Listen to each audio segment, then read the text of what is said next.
En aquella época tú ya eras obreros, que hubo aquel decline en tu vida. No, obispo. Yo estaba recordándome que estaba sentado ahí hace 10 años atrás. Yo di mi primer testimonio con usted en una reunión de obreros. Ya estaba de obrero hace 2 años y yo había quedado 5 años haciendo a mi manera las hogueras santas. Mi hijo casi murió y uno fue con toda la fuerza para el altar. Cuando tuve el problema con mi hijo, coloqué el camión en el altar.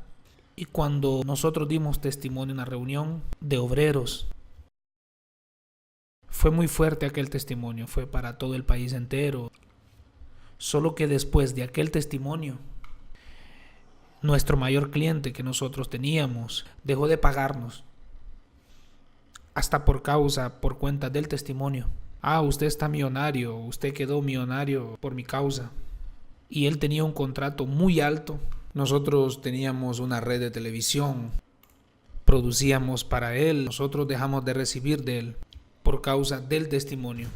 Habló, usted está millonario, entonces dejó de pagarnos. Nosotros quedamos 10 meses sin recibir de él. En la época eran 600,000. Una empresa de nuestro tipo, que más de 1,5 millones por mes, serían aproximadamente unos 15 millones. Y nosotros hablamos, nosotros conocemos el camino, nosotros conocemos el altar, porque en aquella época, cuando fue el primer testimonio, nosotros no estábamos bien con Dios. Nosotros necesitábamos conocer a Dios. Y ahí nos cayó la ficha. Pero ahora no, uno ya era obrero, ya era de la fe, y nosotros estábamos pasando una situación que no entendíamos. Nosotros ya habíamos sacrificado y nosotros quedamos sin dinero después de aquella situación. Y venían personas de todo el país en la iglesia de Bellavista pedirnos una orientación a nosotros y por nuestro testimonio. ¿Y cómo hablarles a aquellas personas de un Dios tan grande si uno estaba pasando por una situación tan difícil? Uno tenía que creer que aquello iba a pasar. Uno no dejaba trabajar al diablo en nuestro oído diciendo que aquello iba a continuar. Uno tenía que luchar contra aquello. Y el cliente no pagaba y uno tenía fe que el cliente iba a pagar y nada. Ahí nos llegó un carro, estábamos importando de los Estados Unidos, un Cadillac que en la época valía unos 470,000.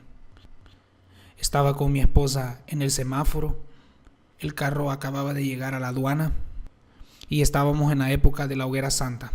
Y nosotros nos dijimos, todo mundo puede dudar, nosotros no, porque uno ya sabía lo que había hecho.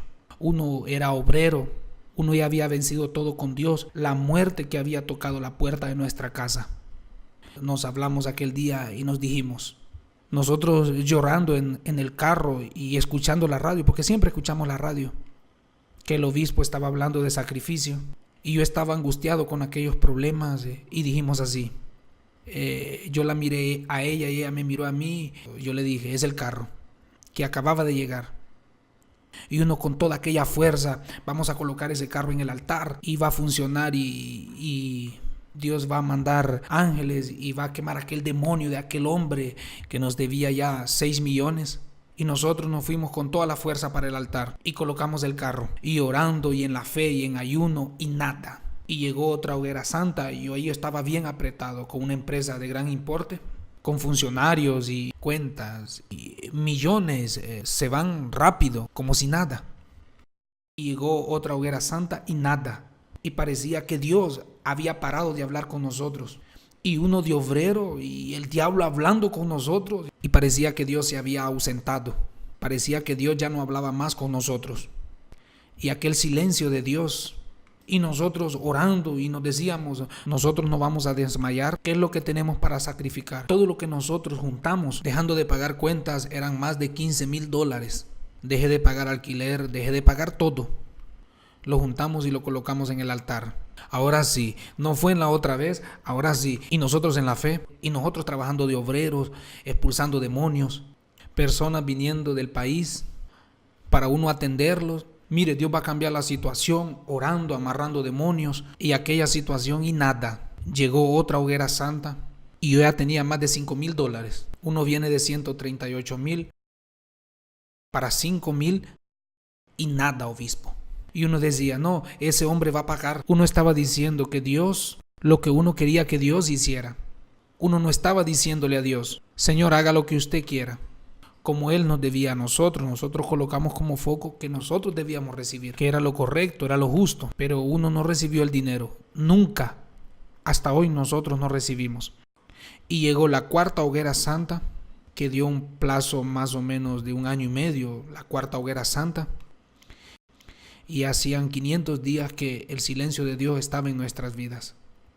500 días de dolor y sufrimiento, y uno de obrero, y a veces sin tener que hablarle a las personas. Y el diablo hablaba, miren, ¿será que ustedes no sacrificaron demasiado? ¿Será que ustedes no erró? ¿Será que usted no se dejó llevar? Y yo me levanté en aquella madrugada, y nosotros íbamos a rematar la otra semana.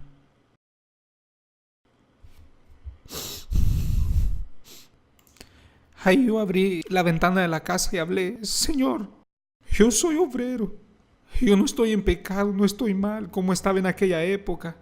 ¿Por qué me está aconteciendo eso? Y yo no podía decirle a nadie en la iglesia, ni para mi pastor hablé eso. Porque dentro de mí, si yo hablase con él, era una falta de fe dentro de mí. Si yo fuese a tomar una orientación con el obispo, entonces no estaba creyendo. Yo no podía preguntarle a nadie. Yo no podía mostrar mi dolor. Y yo dije, Señor, el diablo está aquí hablando. Ahí yo me recordé que cuando en el hospital yo dije, Señor, yo solo quiero la vida de mi hijo. El Espíritu Santo me recordó.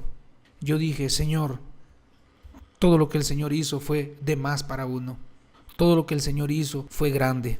Yo no quiero nada del Señor, solo conservarnos la vida. Fue eso lo que yo pedí. Y lo que el Señor hiciere está bien hecho. Yo voy a honrar al Señor hasta en la calle. Yo voy a glorificar al Señor hasta acostado debajo de un puente. Yo voy a alabarte, voy a glorificarte. Aquella madrugada, que ya era semana de hoguera santa también, y uno rematando, uno no pagó alquiler para sacrificar. Ahí nosotros juntamos todo lo que teníamos, relojes, joyas. Mi esposa juntó todas las ropas, bolsas. Ella vendió todo.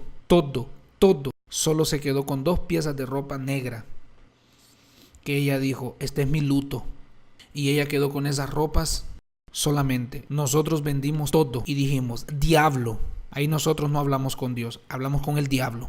Nosotros vamos a sacrificar aunque nos quedemos sin nada. Nosotros queremos quedar sin nada, pero nosotros no vamos a perder para ti. Nosotros hablamos con el diablo aquella noche. En la siguiente semana, obispo, cuando nosotros sacrificamos las cosas personales nuestras, pequeñas cosas, Dios nos abrió una gran puerta. Nuevos negocios comenzaron a surgir de la nada. Y nosotros, pensando que íbamos a recibir, nunca recibimos. Y Dios cambió nuevamente la historia de nuestra vida. Aquella época que yo di testimonio, yo tenía un patrimonio de más de 9 millones. Hoy nosotros tenemos más de 57 millones en patrimonio. Nosotros este año ofrecimos servicio para un gran grupo japonés. Participamos de prestación de servicios en las Olimpiadas junto con los grandes. Solo tenían 1000 empresas compitiendo con las americanas, europeas, y nosotros ganamos esa vez. Nosotros vamos a Estados Unidos como que si fuésemos a una playa de aquí al lado. Nosotros así vamos a Estados Unidos. Tuve hace poco reunión en los Estados Unidos con el presidente de la Sony, presidente de la Panasonic, que nos han recibido como grandes. Dios quitó esa humillación de nuestra vida. Y uno como obrero quedó 500 días en el silencio de Dios. 500 días que yo creo que uno fue bautizado con fuego. Porque no bastaba ser bautizado con el Espíritu Santo. Tenía que ser bautizado con fuego.